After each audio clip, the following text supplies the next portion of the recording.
Joining me now is author and broadcaster Rabbi Shmuley. Rabbi, some of the anti-Israel rhetoric we have seen in this last week has been absolutely appalling. There is a callousness that is disturbing, the way Israelis are dehumanized. And Rabbi, it seems that Israel is the only country that is scrutinized and criticized after its people are attacked by terrorists.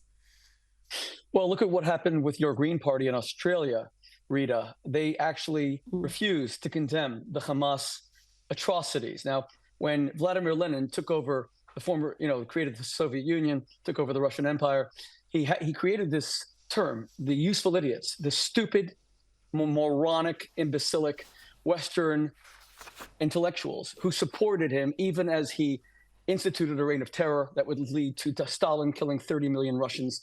The Green Party, all of these people who condemn Israel, they are useful idiots at best, and Hamas themselves are laughing at them because Hamas knows that if they gain power, what they would do, they would kill people like these Western intellectuals, women who walk around even just showing a little bit of cleavage. They would be killed.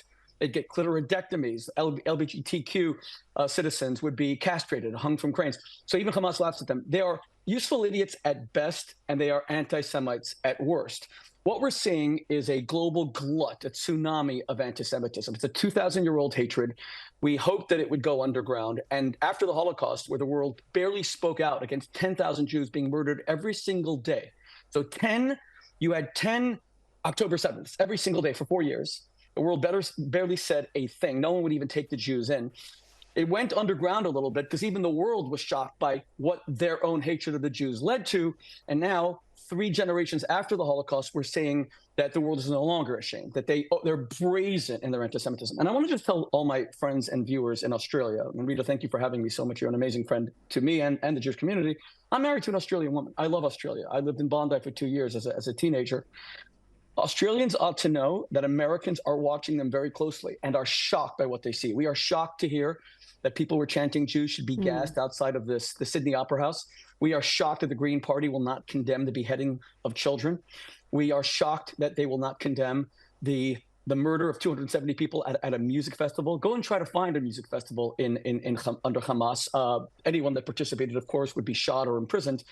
We are shocked by what's happening in Australia, and Australians have to reclaim their democracy because remember, it starts with the Jews. We're the canary in the coal mine. It ends with everybody else. So just know what's coming. Islamists, if they're not stopped, God forbid, you are the next target. Now, you did mention the Greens. Let's have a look at this image from our parliament yesterday. The Greens, we also had a couple of Teal MPs, Kylie Tink and Sophie Scramps, and Tasmanian MP Andrew Wilkie, refusing to support a motion to condemn Hamas. I didn't think these far leftists could get much lower, but here we are. The MPs backed an attempt by Greens leader Adam Ban to amend the bipartisan motion. They wanted to accuse Israel of war crimes and sought to erase a statement declaring Australia stands with Israel and recognises its inherent right to defend itself. Rabbi, what would you say to those who accuse Israel of committing war crimes like the Greens? This entire war is about war crimes. It's about the war crimes of Hamas against the Israeli people and against the Palestinian people. Let's remember that Hamas was elected. First of all, when everyone says that Palestinians are blameless, would it were that were completely true? It's probably partially true. Children, of course, are blameless.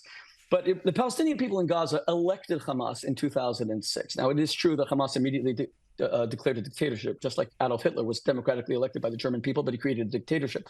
But every time Israelis get murdered, the people all over the Gaza Strip, they dance, they sing. When 3,000 Americans were incinerated on 9/11, 2001, the people in Gaza, they danced, they sang about Americans and international citizens having to jump 101 floors to their deaths. There's never been any serious resistance to Hamas, even though Hamas is a terrorist organization. So I don't blame the people of Gaza, but to say that they're entirely blameless, they have to rise up against Hamas because Hamas has destroyed their lives. When you speak about war crimes, what do people expect Israel to do? Just let their citizens die and then they use the word retaliate. We Jews only retaliate. We're vengeful. We're not allowed to protect our citizens. This is a form of revenge. No, it's not. Israel just wants to be left in peace. They want Arabs and Jews to live together in peace. All of the carnage and destruction that we're seeing right now in these images as I'm speaking is the responsibility of Hamas. Who was responsible for the destruction of Germany in the Second World War? Who was responsible for the destruction of Japan? Was it Winston Churchill? Was he a war criminal? Was it Franklin Delano Roosevelt? Was he a war criminal? We consider those two men the greatest two statesmen of the 20th century. Hitler was responsible for the destruction of Germany. The Emperor of Japan, Hirohito, was responsible for the destruction of Japan.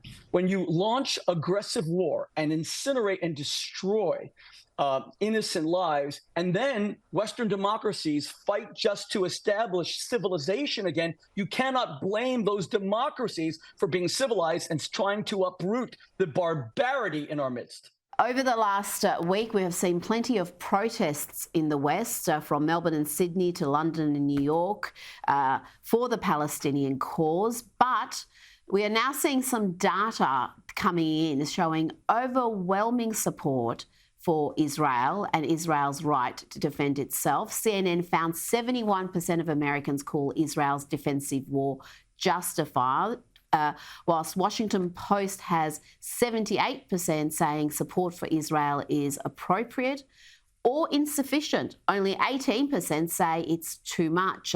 Rabbi, there's a great deal of goodwill for the only Jewish state, perhaps not amongst academia and celebrities and leftist politicians, but the general public is largely supportive. Because the general public are people of decency. They just want to raise their children and be safe. When they see that children are burned to death, when they see that women are raped and murdered, and when they see that these fraudulent, fake snake oil salesmen, Hamas, who call themselves religious. I love the way we call them religious extremists. Let's remember Hamas took either an unconscious or dead Israeli woman. We don't know her status. She was in her bra and her underwear, and they paraded her body around in Gaza. These religious, disgusting, prurient men who were almost advertising that they're into necrophilia. You're talking about sickos. You're talking about a level of a demented morality, the likes of which the Western world has almost never seen, and which the Palestinians seem kind of okay with. Where was the disgust on the part of imams? You hate Jews? Okay, you hate Jews, but they're dragging around a woman in her bra and her underwear, and you claim to be religious? You guys are sick. You're a disgrace to Islam. You're a fraudulent snake oil salesman. As far as academia, I don't know how much hope there is for our universities anymore. That Harvard students are actually siding with terrorists is I can't find the words. I was the rabbi at Oxford University for 11 years. Maybe I shouldn't be surprised. But I'll tell you something. Alicia Keys apparently just posted and immediately removed a post, Alicia Keys, where she said, "What are all you thinking you would do if you weren't afraid?" And she says, "I'm thinking of paragliding." Let me repeat that. Alicia Keys, a singer, just said she's thinking of paragliding. You're thinking of paragliding what? Into Israel and shooting and killing people? How I'm struggling to find the words because we're all in a state of shock. Well, BLM Chicago has no morality. Well, the BLM Chicago used that image of a paraglider to express their support for the Palestinian cause. So it's incredibly, callous isn't cover it to be using that image when they know those paragliders went to that music festival and raped and slaughtered and took hostages back to Gaza from there. I mean, there's nothing there that's remotely defendable, and yet it's become an image. And we saw protesters again in Europe who had the image of paragliders on their back. It's astonishing. You mentioned Alicia Keys, but it's not just that those who are siding with the Palestinian cause. It's the silence of some of the world's biggest celebrities, the same people who couldn't wait to stand with BLM, despite their neo-Marxist origins. They are happy to virtue signal about global warming, sexism, every issue. But when it comes to this issue, they have been silent. And I noticed Kylie Jenner was another one who actually put up a post expressing solidarity with Israel, and then she took it down straight away because, there was a backlash. Her celebrity friends counselled her against it. I don't know what the reason was to remove it, Rabbi, but the girl's a billionaire. Find some courage. Yeah, well, Kylie Jenner's father, Caitlyn Jenner, is a very dear friend. And a few years ago, we honored her for her support of Israel. She has been undaunted in her public support. And when she gave a speech in central Manhattan as to why she supports Israel, she said that I'm a transgender woman. If I went north of Israel, I'd be beheaded. If I went west to Iran, east to Iran, I'd be disemboweled. If I went west to Hamas in Gaza, I would be immediately murdered. And therefore, I stand with Israel. This is the simplest moral issue around. A liberal democracy where women have rights, LGBTQ citizens have rights, Arab Palestinians have rights, Jews have rights. And it's a multicultural, multi-ethnic society where Arabs serve, of course, on the Supreme Court. There was an Arab judge that put an Israeli Jewish president of Israel in jail for allegedly raping a woman. That's how righteous Israel is in its equality and fairness. And now you have these Western useful idiots who have no morality. They have no moral compass. They are an absolute disgrace and humiliation to Western democracy, Western culture, to basic values. And we're stupid enough to look to them for moral guidance. Why would I look to Alicia Keys or Kylie? If you want to see some woman pruriently showing her body, go take pictures on Instagram with Kylie Jenner. But if you want morality, go to people who actually courageously fight evil. So when we speak, especially Rita, about what you said, that the majority of Westerners, people in the United States, support Israel, that's not enough, because they cannot be a silent majority. There has to be a time where people pay a price for their immorality. I am thrilled that there are trucks going around Harvard that show the pictures of the students who signed a petition condemning Israel and saying that Israel deserved these terrorist attacks. They deserve the beheading of babies. I'm thrilled that there's trucks going around showing their pictures. You know, if you hate Israel and you're an anti-Semite, flaunt it. Don't be ashamed. You know, Hitler wasn't ashamed of being an anti-Semite. He was proud of it. The Nazis weren't ashamed. They were proud of it. If the Green Party, just get up and say, we hate Jews and we think Jews are horrible and we don't care when they die. And the people in Hollywood should say the same thing. Kylie Jenner should say, look, I'm kind of indifferent about Jews. I'd like to say something, but, you know, Jews dying is kind of less important to me than my next, endorsement with some company that's going to pay me a fortune. Just be proud of it. Be proud of your anti-Semitism. I respect those. I don't respect their disgusting, dark character, but at least I respect their moral convictions when they don't pretend to be something they're not. It is time for the anti-Semites, for the Green Party. It's time for so many of these people in Hollywood. It's time for BL in Chicago to come out and say, we hate Jews. We think that Jews are kind of vermin. We don't care when they die. They're not really human. They've never been human to us. And at least the world will then know what we're up against. So that's where I'm at right now. I am here to finally fight.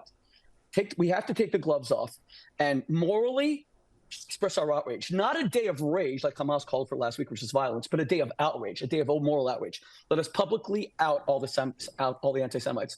Let us ensure that our businesses do not hire them. Bill Ackman, one of the biggest billionaires here in the United States, announced that he and his CEOs were circulating the names of these Harvard students to ensure that they never hired them by accident. And you know what all those Harvard students did? They all ran and removed their names, because even their hatred of Jews still is not as great as their love of money. They want very high-paying jobs. They have no morality. They have no moral compass. They have no humanitarianism. They don't give a damn about Palestinians. They couldn't care less if Arabs die, because if they did, they would be on the front lines protesting that Syria killed 600,000 Arabs over the past decade. 600,000 Arabs. And where did you even hear the name Bashar al-Assad? The UN didn't pass one Security Council resolution against Assad, who killed more Arabs than any man in history, with the sole exception of Saddam Hussein.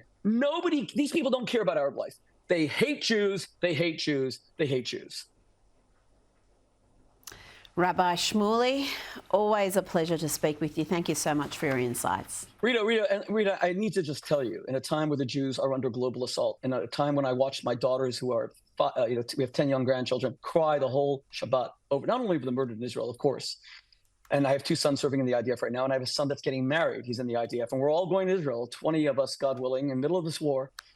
My daughters were crying because they cannot believe the global assault on Jewry. I want you to know, and I hope that your producers will keep this part of the segment in, how much we love and respect and appreciate your moral courage. The Jewish people have very few friends. You are one of our boldest and most courageous. God bless you.